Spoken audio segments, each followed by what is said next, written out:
This is a title that came to me this morning. Getting from peace, P-E-A-C-E, capital P, God, from peace to pieces and back. Because that's a description of the spiritual path. We're one with God. Now what we think is we've fallen and we can't get up, you know. we think that we have fallen. We don't all call it that, but the Bible called it the fall. Even in Revelation, there's a point where he says, and I saw all the stars falling from the heaven. And people are thinking that's a cosmological experience, being described. He's actually reflecting back to you and I. We're the stars of God that fell from the heavens. It's not cosmology. It's not matter we're hearing about. Although it can happen in the material universe, what we're hearing about is we were the stars of heaven, not just the actual stars in the heavens. I'm talking about we were the light stars. We were the light, the sun of God. So we're the stars in heaven, capital H. Then everything here, as above, so below. So below meaning in this material universe, we actually each have a star out there. We actually have a star. You have a star that is a symbol of you. How could you not? Because as within, so without, as above, so below. There's a star out there that's the symbol of you. As though God said, even if you forget who you are, you're going to think you're nothing but mineral. You're going to think you're dust from the ground. And when we hear God made man from the dust of the ground, it wasn't God that made that. It was our lowered creative self that decided to fabricate a false self. I'm nothing but the dust of the earth. Ashes to ashes, dust to dust. Well, there's a great motivational statement. From dust I come and dust I shall go. All we are is dust in the wind. You know, dude.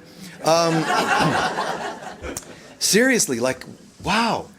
No, I mean, don't you even remotely understand how that adds to the epidemic of depression on this planet? Well, we don't know what's on the other side. And those who claim to know are totally crazy. Their behaviors are completely out of sync with what they're saying. And it's not easy to live in constant alignment, don't get me wrong. I mean, it could be like you can find fault with any of us if you try. But those of us that are going to be counselors or leaders in any way, spiritual leaders or whatever, we really have a bar that we need to try to live to the best we can. Not everybody else's bar of quality, but our own. If I truly believe this stuff, then I need to be able to show that I believe it. Like in the midst of challenges, show others that you have courage. Doesn't mean you can't fear, but say, I'm afraid, but yet I'm going. Show people that when they're struggling, you believe in them that's going to be at the light at the end of the tunnel, not the darkness in the tunnel. If they tell you all their problems, and believe me, there's a part of our human self that it's hard not to hear the pain that people have. You're supposed to hear it, but you're not supposed to believe it. When someone says, my life is hopeless, my history is hopeless. Oh, okay, I get that. Yeah, sorry to hear that. I totally get it. Well, no, you'd have to. Well, yeah, I've been there. Different form, but letting people know you've been there. That's important. Even the concept of Jesus, where we say, oh, Jesus was only God embodied. Well, wait a minute. Had he not been able to experience what it was like to be a human, what was he going to teach you then? Hey, listen, folks, this is what it's like to be holy, which apparently you're not. So I just wanted to make that point. I just wanted to show up and add to your guilt and inadequacy. No. He's saying, you too are divine, and I'm divine. You feel like you're humans, and now so do I. I'm sitting in this body saying the spirit is willing, but the flesh is weak. I'm right here with you. I cried. I'm afraid. I'm just simply trying to explain that there's another way. Be scared. Be it. Talk about it. But are you willing to also feel something else? To be afraid and yet. To be tempted and yet. People don't go to the and yet. What's that other piece? So we start in this perfect peace of God. From God's standpoint, that has never changed, by the way. We can say we feel like we have fallen and we're on a journey of growth. That's what we call the spiritual path. Yeah, I'm on the path, so I'm on my way home. There's nobody that can be excluded. It's not there's the people on the path and the people not, because then you're just doing the fundamental thing again. Those of us on the path get to go home. The rest don't. We're one. The Lord thy God is one, and we're part of the Lord. So we can't go some of us and some of us not. We're all going home. If you interviewed God, God would say they never left. Well, this is a bit of a paradox. Lord, can you tell us, reporter on the street, can you tell us, if they haven't left, why does it sure seem like it? And he would say, illusion. They made this up. They're creative beings, and they made up that they're separate. So from God's standpoint, we've never left. But if you were to use the analogy of a person, God, and its children, us, all that seems to have happened is God sort of putting its hand across our eyes going, hello. I mean, God can tell that we're gone, but we're not gone. All we did was, what's one of the main tools that people use to go home? Meditation. How do you do meditation? We close our eyes and we start, whether it's with prayer or visualization, we go into kind of a connecting mode, right? Meditation. That's exactly what we did in its opposite form when we seemingly fell. All we did was our eye was open. We were one with God. We chose. What would it be like to separate from God? We closed our eye, opened these eyes, became mortal beings. But what really happened was we closed our eyes and then what? Imagined being separate. We meditate and imagine being connected, which is what you have to do, reverse it all. We originally closed our spiritual eye, the eye of love, and imagined what it would be like to have an opposite pair of eyes now open, the eyes of judgment. And as soon as we did that, we judged ourselves as being less than holy. We judged ourselves as being flawed. And all we do is live that every day now. In every imaginable way. And the ego has made this a complete, thorough destruction. It's not like you only, there's one thought I have a day of separation. Almost every possible thought and experience we have is one that reflects our belief that we separated. One gray hair, I'm older. You can't age. Well, they say God, the gray and the gray. God doesn't have a beard or hair. It doesn't even have a body from which to sprout such things. But we put that on. Well, if God's been around for billions of years, it must be old by now. This is just humans. And man created God in his own image. We just have our own perception of God. God cannot age. God isn't a thing to age. It's a consciousness. And then we go into this. There's a lot of spiritual people, quote unquote spiritual people that say, you know what God is? God is the universe. And so, if you're on the spiritual path, you too are a God. All you need to do, and I know it sounds really nice, but all you need to do is start using the universe to your favor and you're tapping into God. No, the universe you think you're tapping into is still a thing. It's still made up of matter. The universe is part of the illusion we fabricated. We made up a house called the universe to go live in. This is all going to disappear at some point. So the people that say God is the universe, you're just afraid to use the word God. I'm just calling out to the universe and, because I was told positive thinking means I'm just going to use my head and tell the universe what I want today. And lo and behold, look at that. I got what I wanted.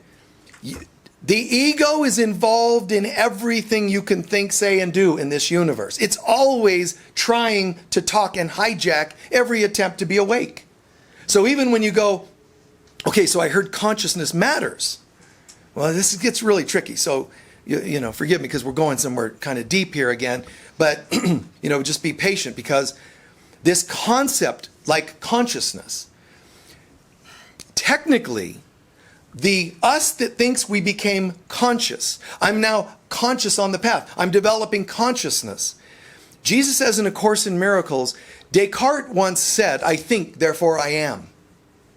And a lot of us go, ooh, wow. I mean, that's profound. And it is.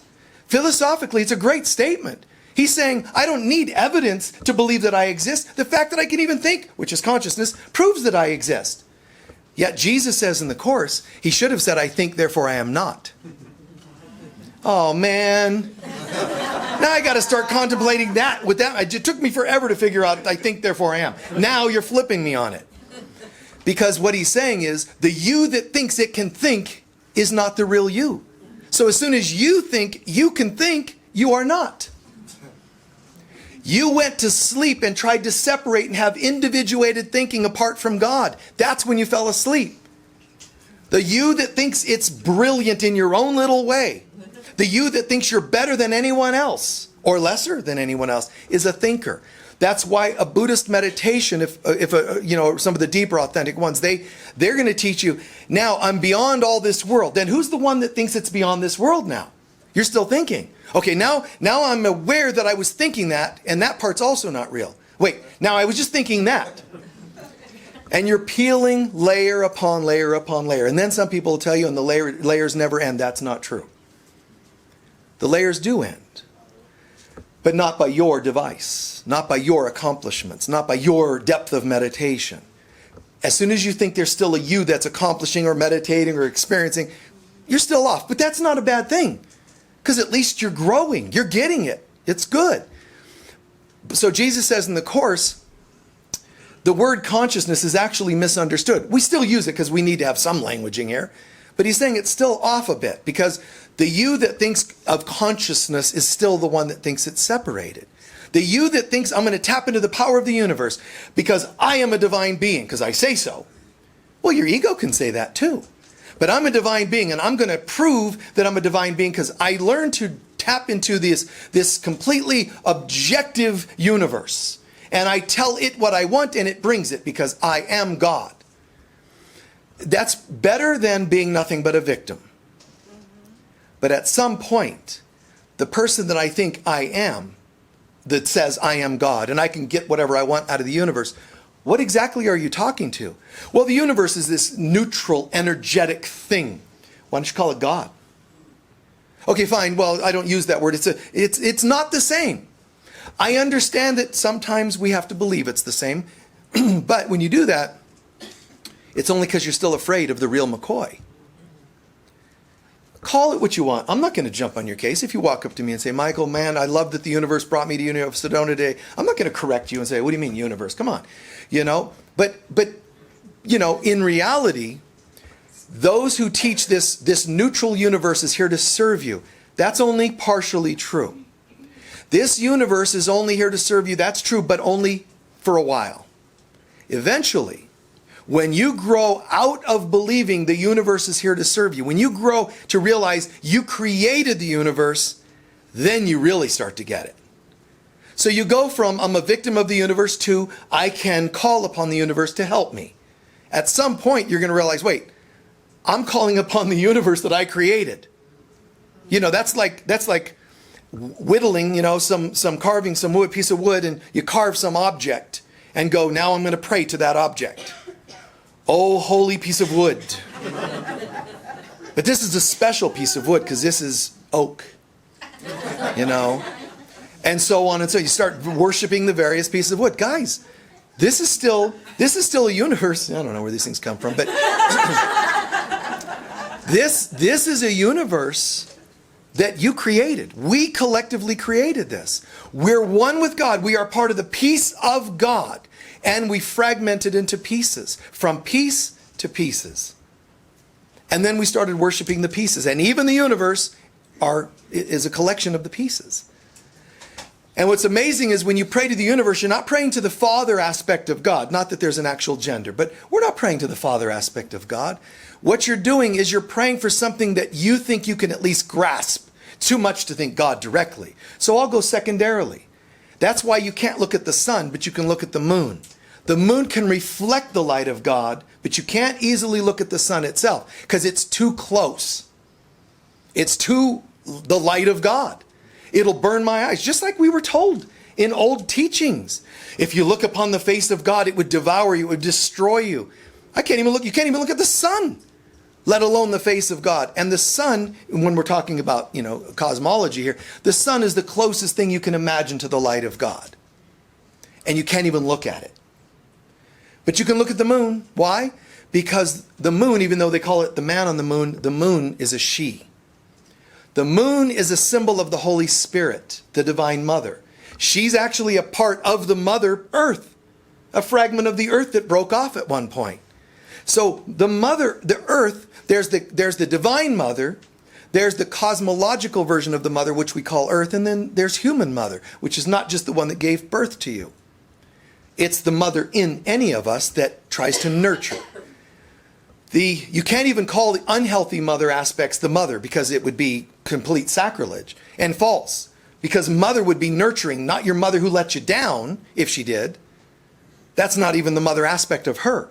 That's just her ego let you down. Okay, fine. But the real mother, when God said, thou shalt honor thy father and mother, it didn't mean the father that molested you, the mother that neglected you.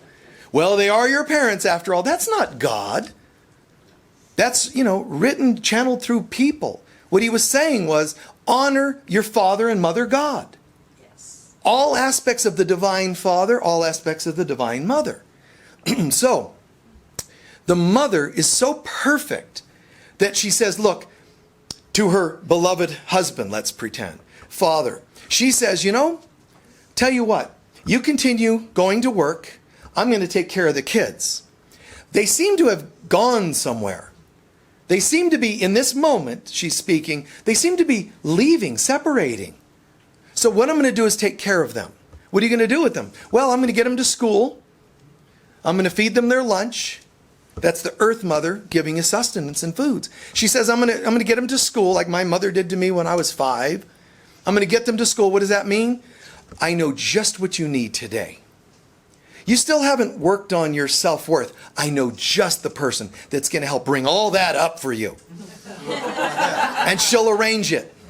I mean, she won't line that up first. First, she's going to do subtle things. Talk to you in your dreams. She'll talk to you through coincidences and synchronicities. And then, you trip over a book and it's, a book on self-worth. Cool. Free sessions for life coaching being offered. Whatever it is. Wow, that's the mother saying, let's try this the easy way. When you don't do it the easy way, then she's like, I know who will push all your self-worth buttons. Why? Because I want to get to you? No, not in a hurtful way. She's like, well, if you don't listen to love in the gentle, supportive way, how about if we do it another way? How about if we do this in a way that's going to get you to cry out for something different besides the pattern you're in? So the mother's taking care. The mother is the moon going, listen, sweetheart, I know you can't look at the sun directly, but I'm going to reflect the sun for you. This is a new phase of the moon, the new phase of the moon, the full moon. All these are saying, these are aspects of the pure light of God reflected to you. Now today we're a new moon, which is really a new sun. See what I'm saying? It's a reflection. The moon doesn't emanate light per se. She reflects it. And that's exactly what the mother does for us. She reflects. Now we call that a holographic universe. Everything on the outside is reflecting the beholder, the person on the inside. And they have proven, as much as they can prove based on science of today, they've proven that the universe does respond to your consciousness. It does. Factually speaking, it does respond to your consciousness. That doesn't negate what I said earlier. The universe does, but what I said earlier is, then eventually we're going to realize the universe is simply a particle of our consciousness. It's not reflecting us like it has power. Pray to the universe. It's a reflection of our consciousness. The universe doesn't have the power to do something for you. All it can do is show you what you're already thinking.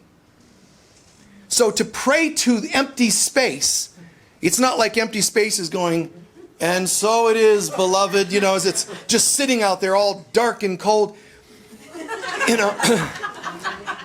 The universe is a big mirror. Why is it mostly filled with dark space? Because we are still filled with too much black space.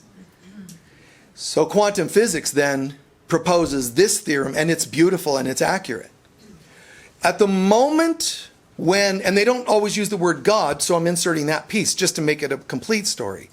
At the moment the children of God thought, I wonder what it's like to be separate, the universe exploded into what we call the Big Bang.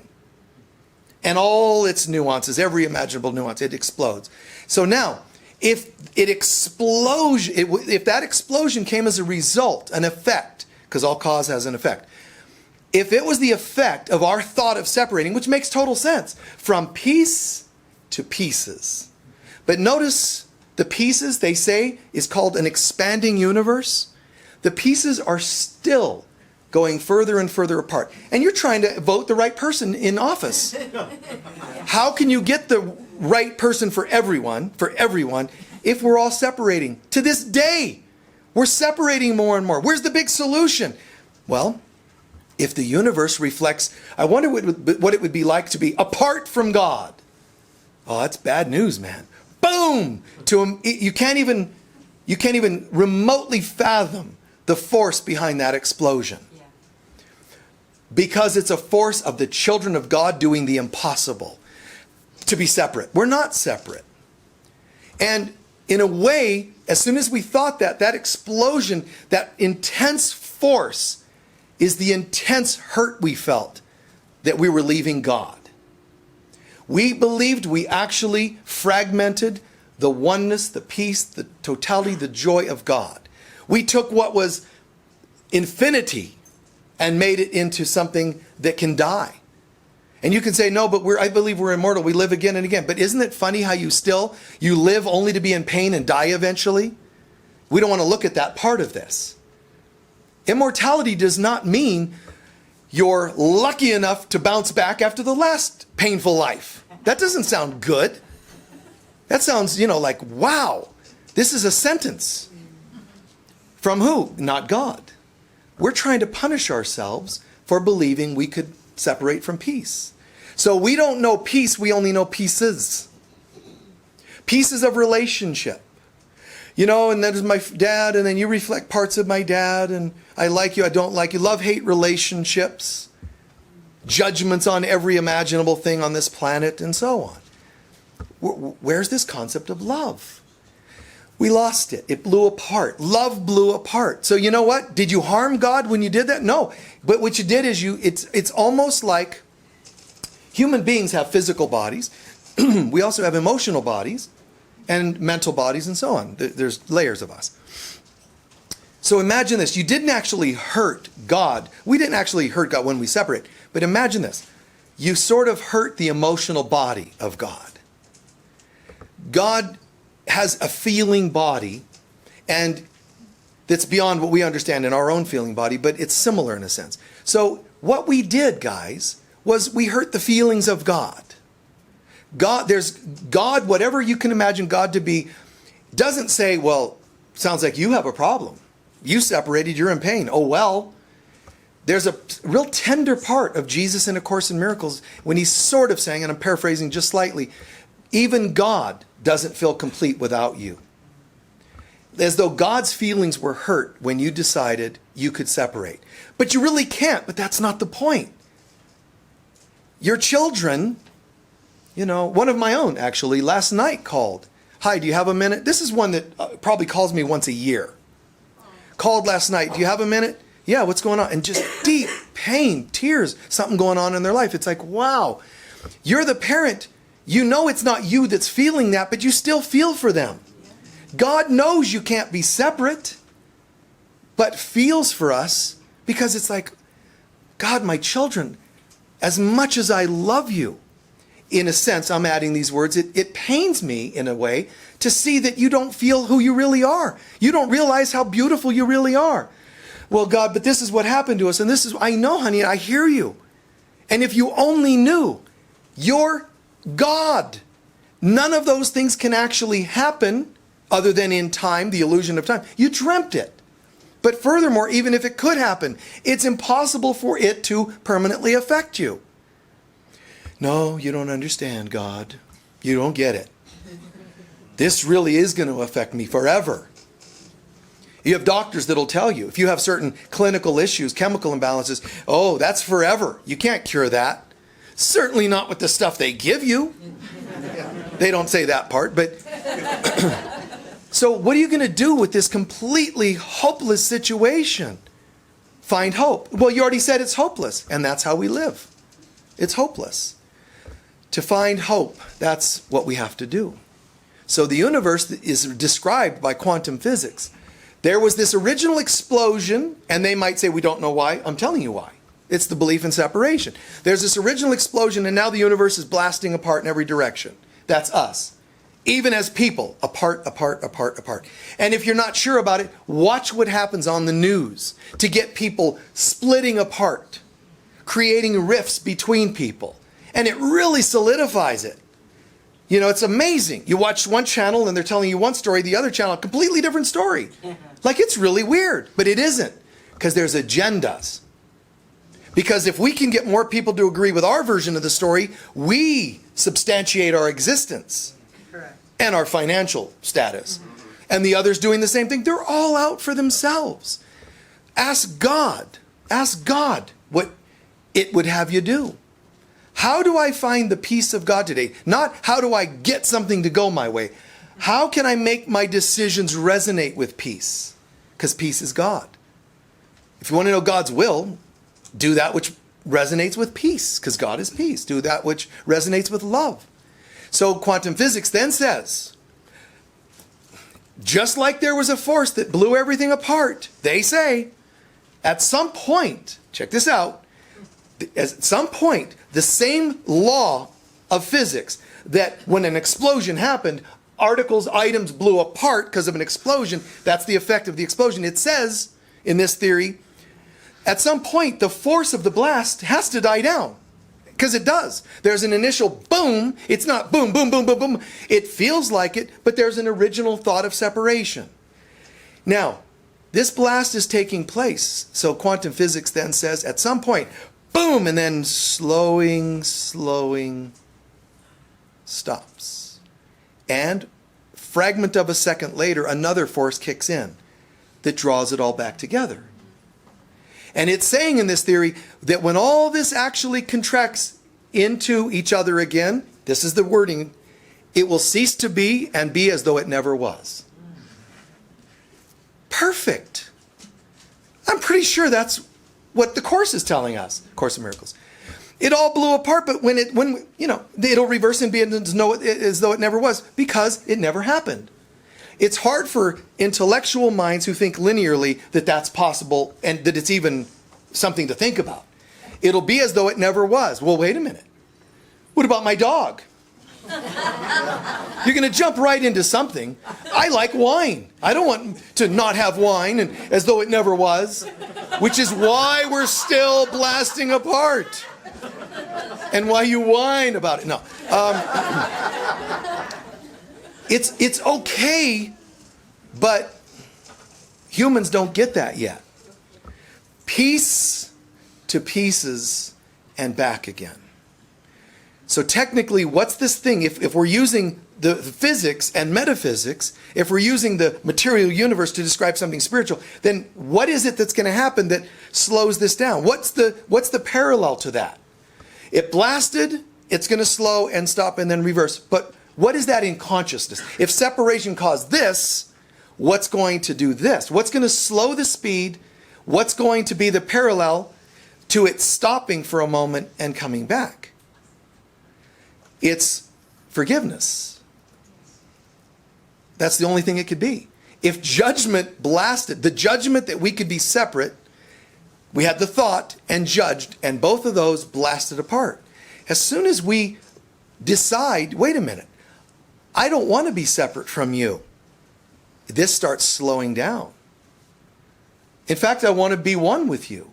It stops for a moment, as though it's saying, are you serious? Yes, I'm serious. And it starts coming back together. Beautiful, beautiful story about, like, wow, in the cosmology, how this could happen. You will not have this happen without doing this with each other. You know, like the love at the celebration we just had recently. There's such a beautiful love, but there's still somebody who was, acting kind of annoyed about something. But that's just that voice. Now, why? Perfect.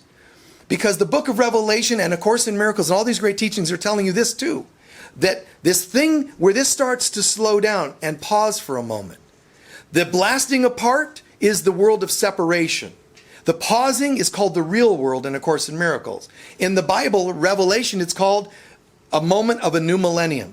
A period of peace on earth. And then the contraction back to God is the way home. That's the journey home now.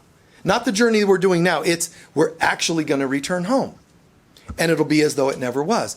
So Revelation tells you, and he will wipe away every tear. Because it's all okay now.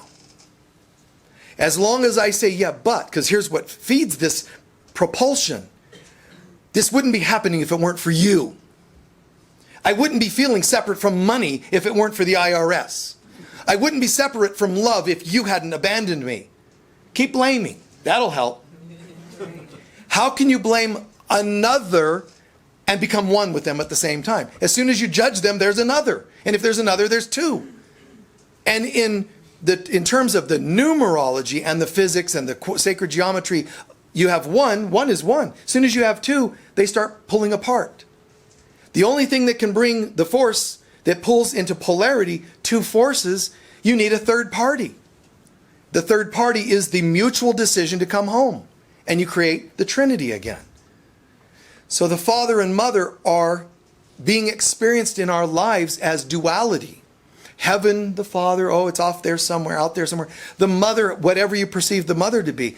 The Mother to us, we even think of the Mother as our mortal existence. The Mother and the word matter come from the same root. So the material universe we perceive as the Mother, and we hate it.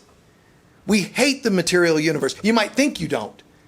It ages you. Your material body is sick. It doesn't feel great to be in pain or to be sick. The material universe took loved ones away. So don't pretend you love it. And if you don't like the material universe, you don't like the Mother. You don't like the Mother aspect of God. You don't like women who have rejected you. You don't like your mother who didn't feed you long enough or at all breastfeed. You don't like that the earth, instead of giving you, it seems to take away. The Lord giveth and the Lord taketh away. God can't take. It doesn't destroy. We projected our fears onto the Mother. And it's amazing because in her patience, all she does is, and so it is, honey. Would you like to try something else? No. Okay. I'll just remain as you perceive me. And it's this love-hate relationship, but we do have this hateful experience with the Mother. People throwing garbage on the ground. Even though that's not per se literally the Divine Mother, it's her reflection. And you're saying something to abuse women, including the woman in the men. When a person shames a man for being sensitive or creative, they're shaming the Mother. They're shaming the feminine in the person. You know, and yet not getting that at all. Not understanding the real depth to that. The concept of love and romance is an aspect of the Mother. And we've beat it up so much, people don't know what to do anymore. They walk down the aisle thinking one and only and forever, and something happens. And when that happens, you didn't just get a divorce, you lost something. You lost something that you thought was going to be an answer.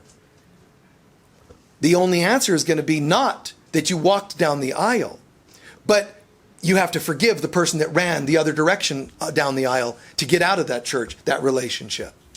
Forgiveness is the restoration. It's actually responsibility and forgiveness which will reverse this force. So we can talk about the cosmology, and one of the questions from the audience is often when I talk about things like this, when will that happen? Yes, there's a collective version of when. There is a time when that would happen.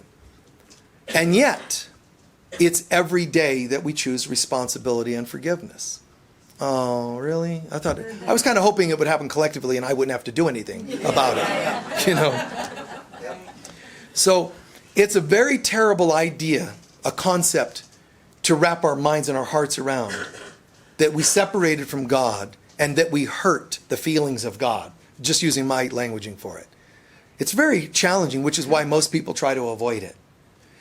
How do they avoid it? I don't want to think about it, is one way to avoid, which is not being responsible and also blaming. So how do we become part? The mother is waiting and saying, look, I'm just going to hold space for you. I'm going to become matter. The universe, that dark space, the universe is actually the womb of creation. Lowercase c when I say creation. The universe is the womb of the mother. She flew in, created a womb that we flew in and we think we live in. When she's saying, actually, the lining of this uterus and all the life, energy, things going on within it are just me, mattering, materializing your thoughts. How are you doing? Well, so. Okay, got it. And I wish somebody loved me. How badly? Do you believe the love is from somebody else? We'll create somebody else and they'll let you down. I don't like that. Well, how else am I going to get it across to you that it isn't another? It's you. Love yourself and then we're good. I'll show you that if you want to try it. Fine. Truly learning to love myself. And that means there's going to be days, whether you're in a household with someone or not, you're going to go, this is weird. I actually feel good.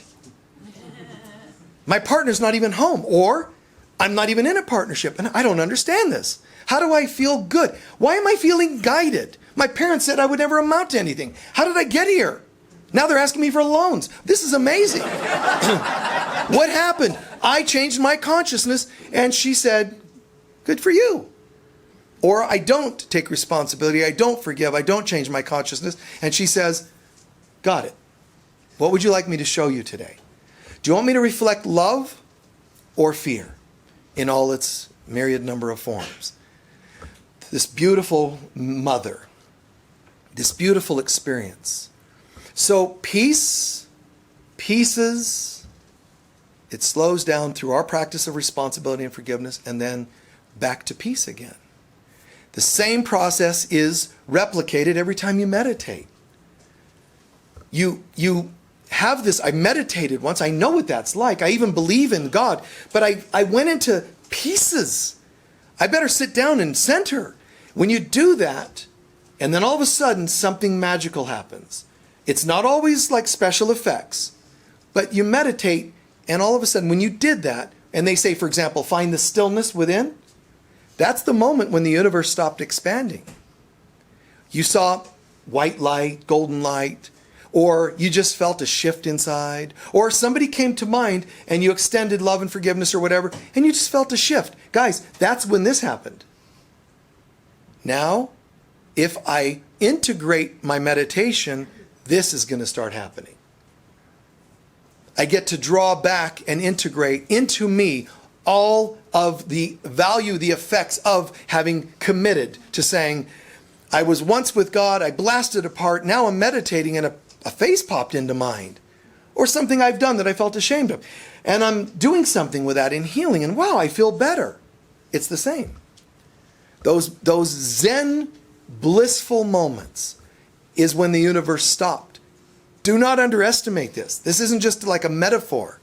You actually, when you do practice love, meditation, and so on, healing, forgiveness, when we do that, we're actually in our own microcosmic way making the universe pause and start contracting again. Contract would mean we go together, you and I, towards God. The person I forgave, well, how can I increase? That sounds amazing. Forgive more people. Forgive more things, forgive more thoughts. Just, that's it. Keep doing it. Forgive. And you got to be careful because forgiveness sometimes becomes very, almost done gratuitously. Okay, fine. Om Mani Padme forgiveness. Like you just do a blessing. It becomes a blind ritual to really do your best to get it. To really, and the way I describe this to people is, imagine that it's actually happening. Instead of just in my head going, I'm one. Oh, yes, well, one. Imagine that it's kicking in. Imagine that you're actually feeling the effects of what you're heading for, what you're looking for. Feel it. Try to imagine. That's how it's going to kick in more than anything else we do. Not just going, fine, I forgive you. Then add, what would it feel like if you and I were complete and it was all gone? Imagine that. That's how you get there. Not just saying the words or setting the intention, as some people teach you. You don't just set the intention. If you don't reel it in, it's not yours. I'm going to set the intention to catch a fish today. And even if something's on the line, you just sit there, reel it in. And you reel it in by feel it in. Draw that in. Imagine feeling it. That brings it to the grounded, integrated form. Is that all making sense? Yes. So, the mother in just her infinite patience. And my last point that I'm sharing here, this mother in her infinite patience is holding space no matter what we do. It doesn't matter. You can be so self-destructive. She's holding space. And you can say, I'm going to take my own life. It's all happening in the womb of the mother. She's going to say, sorry, honey, that you hurt that badly. And you leave, and you'll come back, and it's all happening still within her womb, still within her consciousness. If you feel bad about what you've done, even if taking your own life, she'll say, well, honey, let's set up some lessons for you to work through that you feel bad. She's not going to say, you are bad. That's what we thought God did. God is punishing. Neighbors would say to other neighbors in the Bible and in other, villages and lands throughout history, and God's curse was visited upon them. They call women's menstruation a curse. Do you know that in our lifetime, pregnancy was still considered an illness? It was still categorized as an illness? How many of you knew that? Yes. Thank you. Isn't that bizarre? You must not be feeling well today because you have an illness. My child. And we wonder why the child's going to be like, I don't like you, Dad. You thought of me as an illness. Or the woman's curse. This is what we've turned things into. What curse? It's all so strange.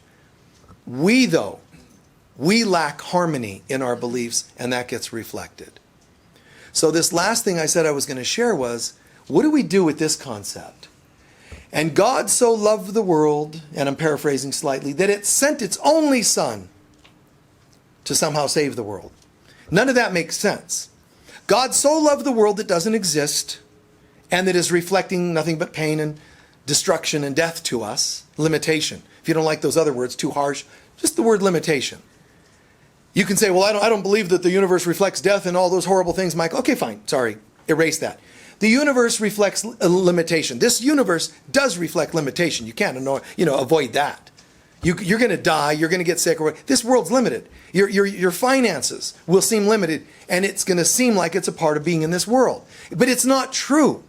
In our oneness, we're unlimited. This material universe came as a result of thinking we're separate from God. How could you have everything when you're not with everything? So that's this world. That's this universe. I'm not blaming and cursing the universe. Why would I do that? It doesn't even exist. It's just our thoughts, consciousness, beliefs reflected. So God sends its only begotten Son to save us, to redeem, to save this universe, this world. Now, it's all interesting. God so loved the world, God doesn't even see the world as an existent thing. He sees us in our perfect light. And it sees as the mother that we've decided to be lesser than divine beings anymore. But God did not so love the world. God so loved you. You are God's world. Just the way a lover says to another, you are my world, or your children, you are my world. But imagine that in the most deep, sincere form.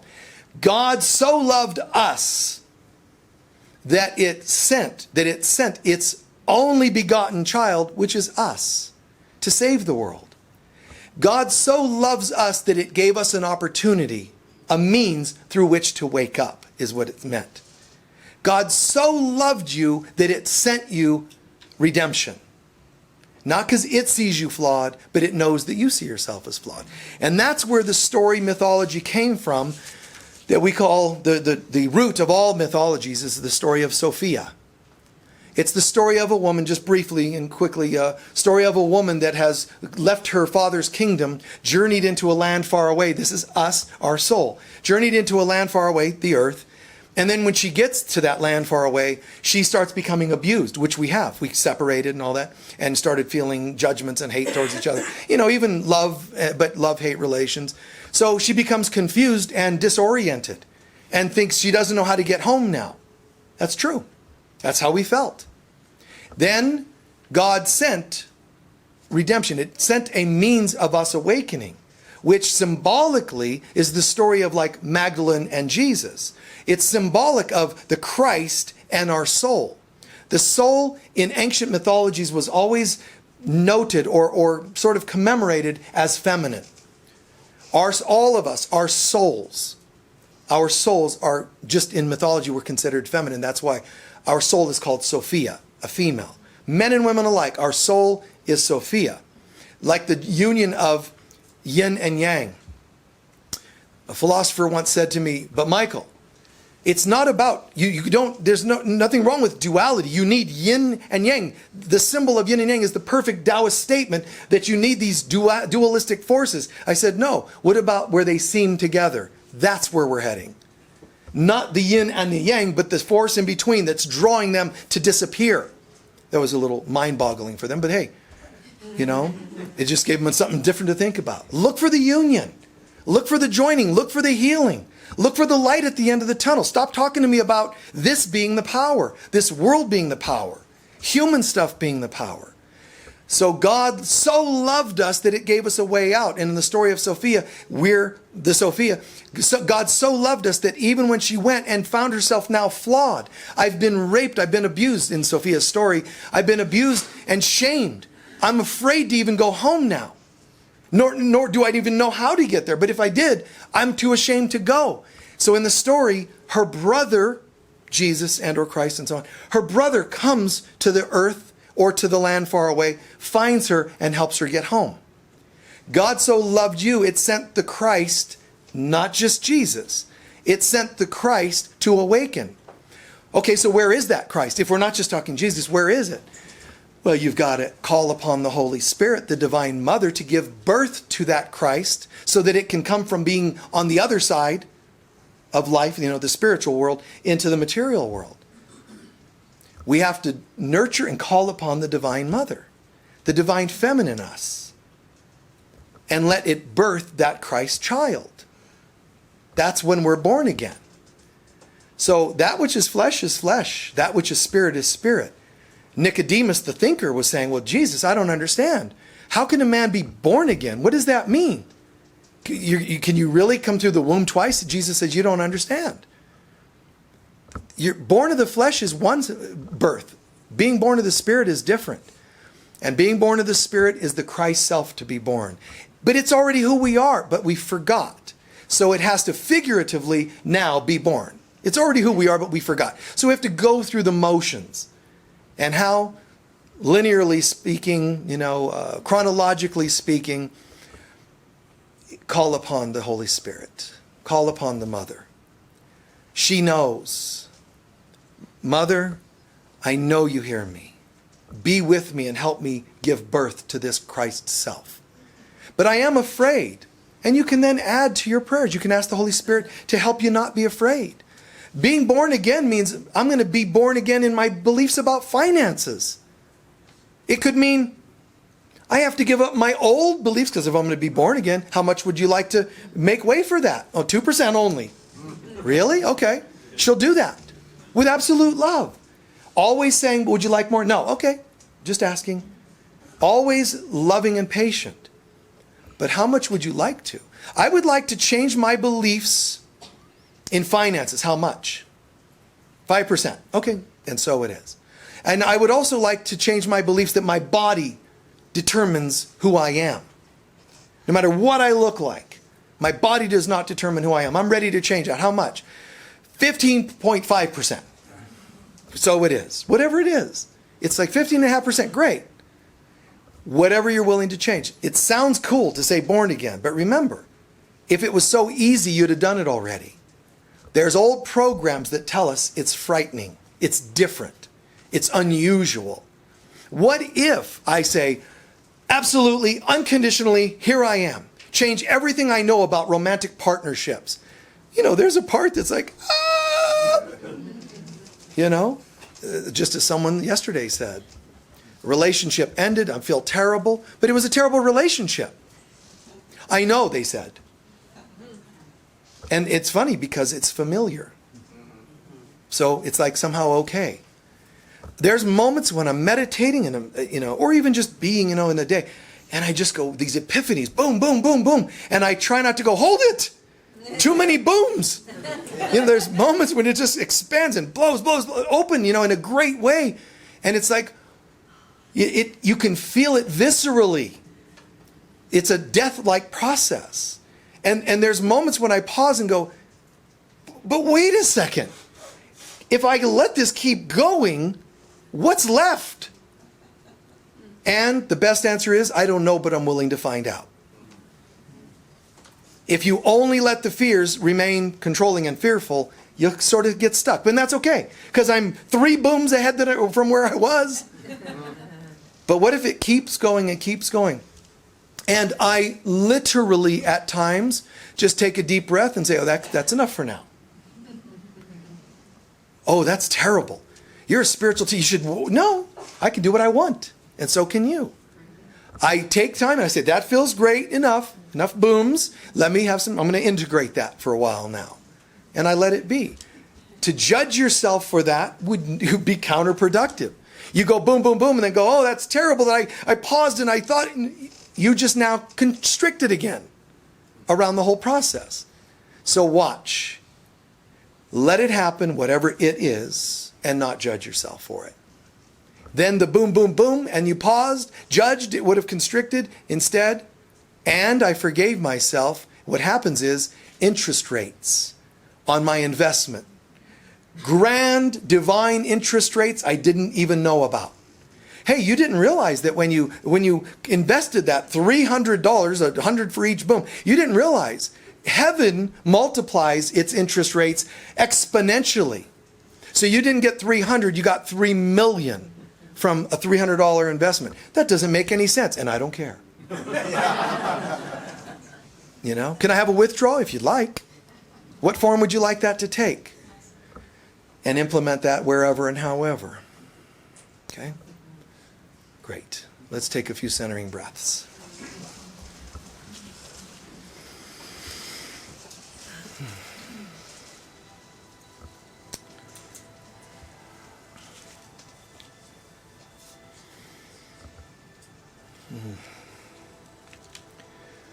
Very nice, appropriate background music.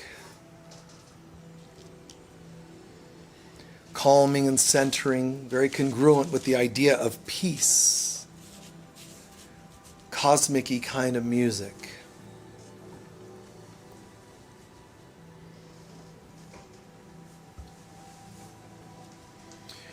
And without imagining and going too far into the concept of the Big Bang and the separation, let's just at least a glimpse of what that would be like.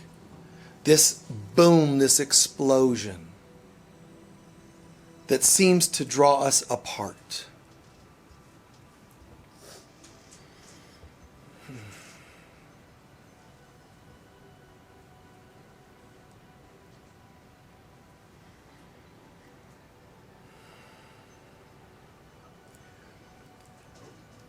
And just for a moment, become aware, not that the Big Bang took place, just keep that in the back of your mind. The Big Bang meaning we separated from God, seemingly. But let's ask ourselves this. Just open our minds and imagine what thoughts and beliefs we may have had, even if they passed through our mind only for 1 second. What thoughts and beliefs over, say, the last 30 days did we have that contributed to the propulsion of that explosion, that separation? Every annoyance, every judgment, not just on yourself, but others. Every time you saw someone as a victim, or saw them as lesser or greater than you. Every time you thought someone held in their hands your heart, your ability to feel loved. Take responsibility for contributing to that propulsion, that explosion. Not judge yourself for it, just take responsibility. Wow. Even when I reacted to a gray hair, even when I thought I don't look good enough, even when I judged I don't have children and I wish I did,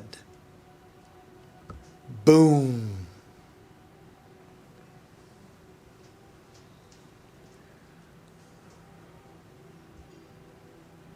And if you can expand beyond 30 days, just your life, every time you thought, judged, skin color,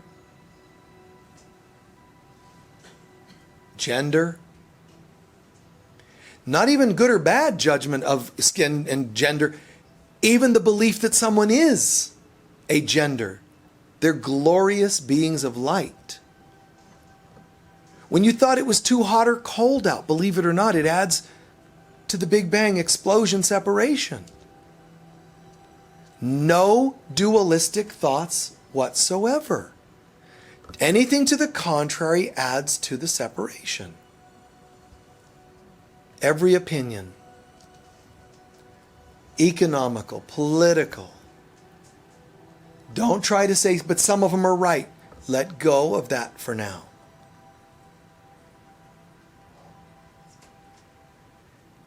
And then, what if I know nothing and feel the expansion starting to slow down? I know nothing. All of these were my opinions that I no longer choose to water and feed. And imagine the universe is slowing down. What it's doing is it's saying, wait a minute, we were running on the fuel of your judgments. You're withdrawing those and we're slowing down. Are you sure about this? Yes. Because we're almost stopping. Are you sure you don't want to keep going in the old forms and patterns you once had? I'm sure. I'm going to let those go. This could mean you're oblivion. It will not. Bad things might happen if you're not in control. They already did from my control. And then imagine that the whole universe pauses.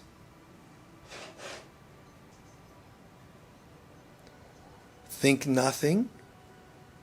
Feel nothing. Other than pause, stillness, silence.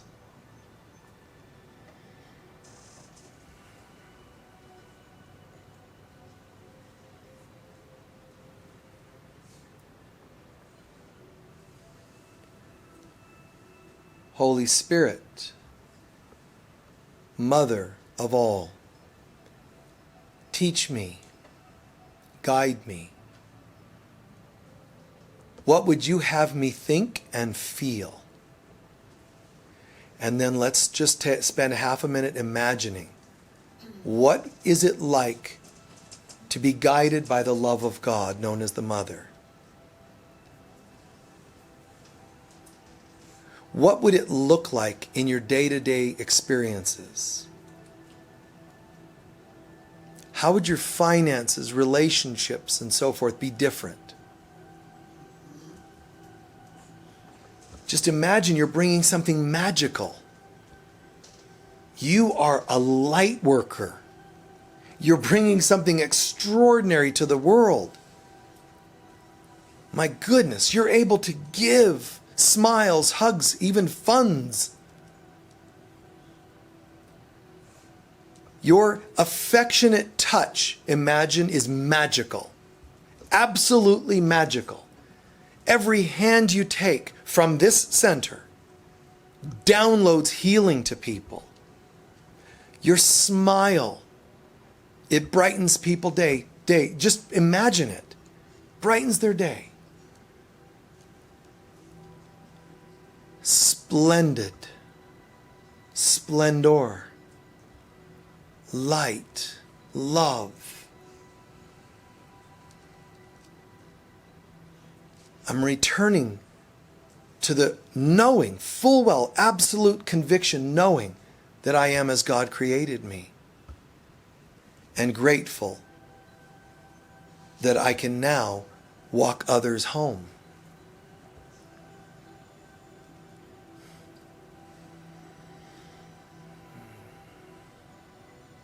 And so it is.